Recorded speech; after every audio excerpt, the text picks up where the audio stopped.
सभी दोस्तों को नमस्कार। स्वागत है आप लोगों का आरकेजीएस क्लासेस में। हम रसायन विज्ञान के महत्वपूर्ण प्रीवियस ईयर प्रश्नों की श्रृंखला करा रहे हैं, जो विभिन्न एग्जाम में आए हुए हैं, जैसे SSC, BSSC, JPSC, UP triple C, BPSC, MPPCS इत्यादि एग्जाम में पूछे गए हैं तथा आगे आने की भी संभावना है। कल तक रसायन विज्ञान के लगभग 236 क्वेश्चन करा दिए थे। आज हम 237 नंबर से शुरुआत करेंगे। तो आइए देखते हैं आज का पहला क्वेश्चन क्या कहता है। बर्तनों तथा कपड़ों यानी बर्तन और कपड़ों पर बादामी धब्बे पानी में डाट की अत्यधिक मात्रा का संकेतक हैं। यानी जो बर्तन और कपड़ों में जो बादामी धब्बे हैं वो किसके संकेतक हैं? पहला है मैग्नीशियम के, बी है कैल्शियम के, सी है मैंगनीज के और डी है क्रोमियम के। ये एसएससी 2016 में पूछा गया क्वेश्चन है। तो क्वेश्चन नंबर 237 का जो राइट आंसर हो जाएगा वो हो जाएगा मैंगनीज। यानी जो बर्तनों और कपड़ों में जो बादामी धब्बे हैं वो मैंगनीज के संकेतक हैं। तो 237 का राइट आंसर हो जाएगा आंसर नंबर सी। आइए देखते हैं क्वेश्चन नंबर 238। गहरा जामुनी यौगिक पदार्थ जो एंटीसेप्टिक एवं एंटीफेटेंट की तरह उपयोग होता है। पहला है पोटेशियम नाइट्रेट, बी है सोडियम थायोसल्फेट, सी है पोटेशियम परमैंगनेट, डी है कैल्शियम फास्फेट। तो 238 का जो राइट आंसर हो जाएगा वो हो जाएगा पोटेशियम परमैंगनेट। जो है वो गहरा जामुनी पदार्थ है जो एंटीसेप्टिक और इफेक्टेंट के रूप में उपयोग किया जाता है। तो 238 का जो राइट आंसर होगा वो हो जाएगा आंसर नंबर सी। आइए देखते हैं क्वेश्चन नंबर 239। पोटेशियम परमैंगनेट का प्रयोग पेयजल के शुद्धिकरण के लिए किया जाता है, क्योंकि वह यानी जो पोटेशियम परमैंगनेट है वह क्यों पेयजल की शुद्धिकरण के लिए प्रयोग किया जाता है? पहला है अवकृत एजेंट है, बी है एक ऑक्सीडाइजिंग एजेंट है, सी है बंधीकरण एजेंट है, डी है जल की अशुद्धियों को घोल देता है। तो 239 का जो राइट आंसर हो जाएगा वो हो जाएगा एक ऑक्सीडाइजिंग एजेंट के कारण पोटेशियम परमैंगनेट का उपयोग पेयजल की शुद्धिकरण में किया जाता है।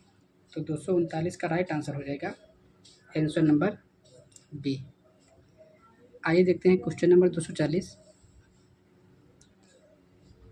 पृथ्वी के गर्भ में दूसरा सबसे ज़्यादा पाए जाने वाला धातु कौन सा है? पहला है लौह यानी लोहा, बी है एल्यूमिनियम, सी है तांबा और डी है जस्ता। ये झारखंड पीएससी 2011 में पूछा गया क्वेश्चन है। तो क्वेश्चन नंबर 240 का जो राइट आंसर हो जाएगा वो हो जाएगा लोहा यानी लौह। यानी पृथ्वी के गर्भ में दूसरा सबसे ज़्यादा जो धातु है वो है लौह। तो 240 का राइट आंसर हो जाएगा आंसर नंबर ए। आइए देखते हैं क्वेश्चन नंबर 241। निम्नलिखित में से कौन सा लौह अयस्क है? पहला है बॉक्साइट, बी है मैग्नेटाइट, सी है लिग्नाइट और डी है नाइट्राइट। तो जो लौह अयस्क है इन चार में से वो है मैग्नेटाइट। यानी 241 का जो राइट आंसर होगा वो हो जाएगा आंसर नंबर बी। यानी मैग्नेटाइट लौह अयस्क है। तो 241 का राइट आंसर होगा आंसर नंबर बी। आइए देखते हैं क्वेश्चन नंबर 242। मैग्नेटाइट है यानी जो मैग्नेटाइट का सूत्र है वो क्या है? पहला है Fe2O3 यानी फेरस ट्राइऑक्साइड, बी है Fe3O4 यानी फेरस टेट्राऑक्साइड, सी है ferric FeCO3 ferric carbonate carbonium trioxide D है F2FE2 O3 × 3H2O। तो 242 का जो राइट आंसर हो जाएगा वो हो जाएगा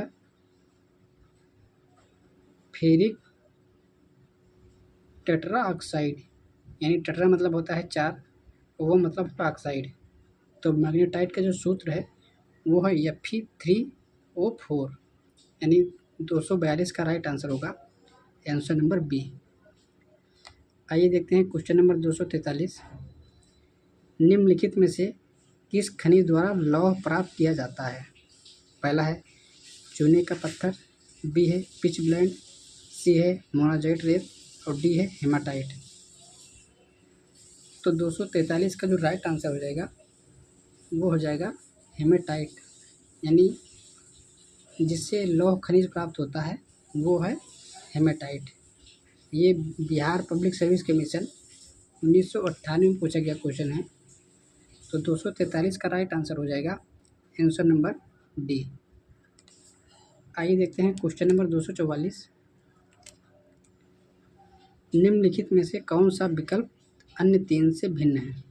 पहला है हेमाटाइट, बी है मैग्नेटाइट, सी है लिमोनाइट और डी है बॉक्साइट। ये भी MPPCS 2008 में पूछा गया क्वेश्चन है। तो क्वेश्चन नंबर 244 का जो राइट आंसर हो जाएगा वो हो जाएगा बॉक्साइट, यानी जो बॉक्साइट है वो अन्य तीन से अलग है, क्योंकि जो बॉक्साइट है वो एल्युमिनियम का अयस्क है, और जबकि इसमें जो है हेमाटाइट, मैग्नेटाइट और लिमोनाइट ये जो है लौह के अयस्क है। तो 244 का राइट आंसर हो जाएगा आंसर नंबर डी।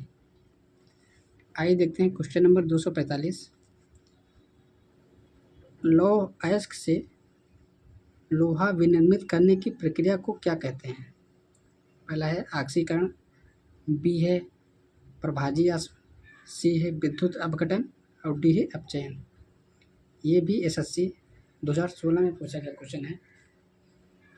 तो क्वेश्चन नंबर 245 का जो राइट आंसर हो जाएगा वो हो जाएगा अपचयन, यानी लौह अयस्क से लोहा विनिर्मित करने की प्रक्रिया अपचयन कहलाती है।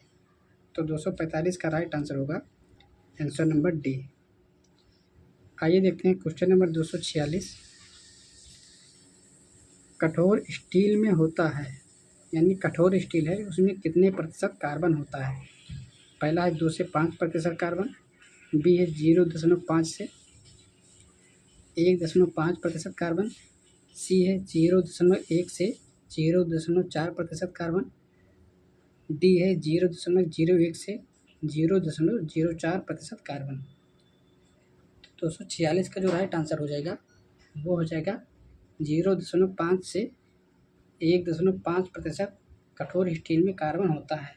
तो 246 का राइट आंसर हो जाएगा आंसर नंबर बी। आइए देखते हैं क्वेश्चन नंबर 247।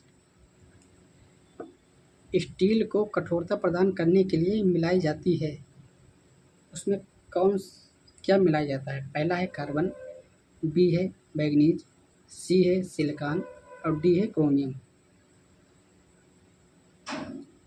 तो 247 का जो राइट आंसर हो जाएगा वो हो जाएगा क्रोमियम, यानी अगर स्टील को कठोर बनाना है तो उसमें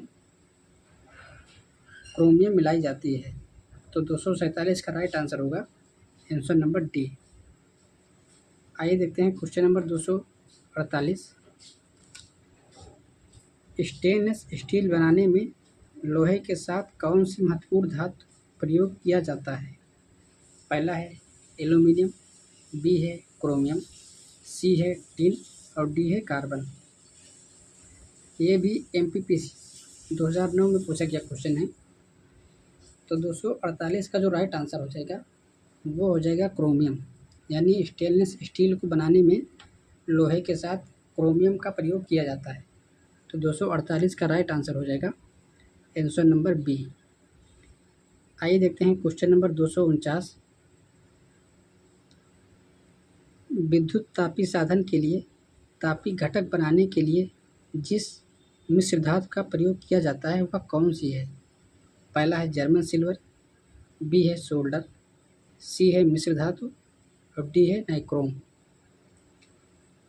तो विद्युत तापी साधन के लिए तापी घटक बनाने में जिस मिश्र धातु का प्रयोग किया जाता है वो किया जाता है नाइक्रोम का। यानी जो बल्ब में जो लगा होता है वो नाइक्रोम का ही तार है। तो 249 का जो राइट आंसर होगा वो हो जाएगा आंसर नंबर डी। आइए देखते हैं क्वेश्चन नंबर 250। जौहरी का रोज यानी ज्वेलर्स रोज क्या है? पहला है फेरिक ऑक्साइड, बी है फेरस ऑक्साइड, सी है फेरिक कार्बोनेट और डी है फेरस कार्बोनेट। ये है फेरिक कार्बोनेट, ये है फेरस कार्बोनेट। ये भी CDS 2008 में पूछा गया क्वेश्चन है। तो क्वेश्चन नंबर 250 का जो राइट आंसर हो जाएगा वो हो जाएगा आंसर नंबर ए। यानी जो जौहरी का रोज है वो है फेरिक ऑक्साइड। यानी 250 का राइट आंसर होगा आंसर नंबर ए। आइए देखते हैं क्वेश्चन नंबर 251। लोहा का शुद्ध रूप क्या है? पहला है कच्चा लोहा, बी है पिटवा लोहा, सी है ढलवा लोहा और डी है स्टील। ये भी बिहार SSC 2016 में पूछे गया क्वेश्चन है। तो 251 का जो राइट आंसर होगा वो हो जाएगा पिटवा लोहा को लोहे का शुद्ध रूप कहते हैं। तो 251 का राइट आंसर होगा आंसर नंबर बी। तो आज के लिए इतना ही। आप लोग वीडियो को लाइक कीजिए, शेयर कीजिए और चैनल को सब्सक्राइब कीजिए। कल एक और नई वीडियो मिलेंगे, तब तक के लिए नमस्कार, जय हिंद, वंदे मातरम।